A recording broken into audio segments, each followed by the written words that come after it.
অলিখিত চুক্তিতে টিকে আছে সম্প্রীতি। জাতিগত ঐক্যে কুড়িগ্রামের ডাকনির পাট বাজারে ৪০ বছর ধরে বিক্রি হয় না গরুর মাংস, যা সম্প্রীতির এক অনন্য দৃষ্টান্ত স্থাপন করেছে। তবে গত ঈদ উল ফিতরে প্রথা ভেঙে একটি গরু জবাই করা নিয়ে শুরু হয় সমালোচনা। পরে স্থানীয় বাসিন্দা ও বাজারের ব্যবসায়ীরা প্রথা বজায় রাখার সিদ্ধান্ত নেন। কুড়িগ্রামের নাগেশ্বরী উপজেলার এক টুকরো জনপদ, যেখানে বাজারের কোলাহল শুধু বেচা কেনার নয়, বহন করে ৪ দশকের সম্প্রীতির ইতিহাস। ভিতরবন্দু ইউনিয়নের ডাকনির পাট বাজার, যেখানে ৪ দশক ধরে বিক্রি হয়নি গরুর মাংস। হিন্দু অধ্যুষিত এ এলাকায় মুসলমানদের সাথে পারস্পরিক সমঝোতার ভিত্তিতে চলে আসছে এই প্রথা। তবে এই বাজারে শুধু খাসি ও মুরগির মাংস বিক্রি হলেও সম্প্রতি গত ঈদ উল ফিতরকে কেন্দ্র করে সেই প্রথা ভেঙে বাজারে একটি গরু জবাই করা হয়। বিষয়টি সামাজিক যোগাযোগ মাধ্যমে ছড়িয়ে পড়লে এলাকায় সমালোচনার সৃষ্টি হয়। এরই পরিপ্রেক্ষিতে স্থানীয় জনপ্রতিনিধি নিয়ে বৈঠকে বসে এলাকার মানুষ।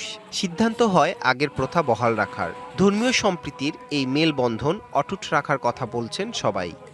একটা গরু জবাই করা হয়েছে, এটাকে নিয়ে নানান ধরনের সংবাদ প্রচারণা করতেছে। হিন্দু মুসলিম একটা কমিটমেন্ট ছিল, এখানে গরু জবাই হয় নাই। একটা দল হঠাৎ একটা গরু জবাই করে এখানে বিশৃঙ্খলা সৃষ্টি করেছে।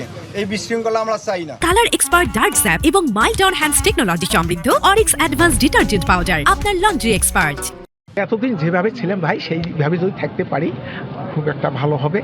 বাজারে স্থাপিত মন্দিরের পবিত্রতা রক্ষায় দুই ধর্মের মানুষের সমঝোতায় এতদিন বাজারে গরু জবাই হয়নি। একটি মহল এখন সেই ঐতিহ্য ভেঙে সম্প্রীতি নষ্টের চেষ্টা করছে, যা গ্রহণযোগ্য নয় বলছেন স্থানীয় জনপ্রতিনিধি।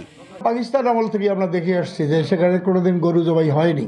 এক আর্মির রিটায়ার ব্যক্তি, উনি এসে একটি গরু জবাই করার পরে স্থানীয়ভাবে হিন্দু মুসলমানদের মধ্যে একটা প্রতিক্রিয়া হয়। এখানে একটি পক্ষ, একটি মহল একটা বিতর্কিত ঘটনার সৃষ্টি করার পায়তারা করছে, যেটা কোনোভাবেই কাম্য নয়।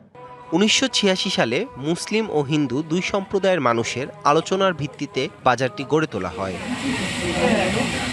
DBC news desk.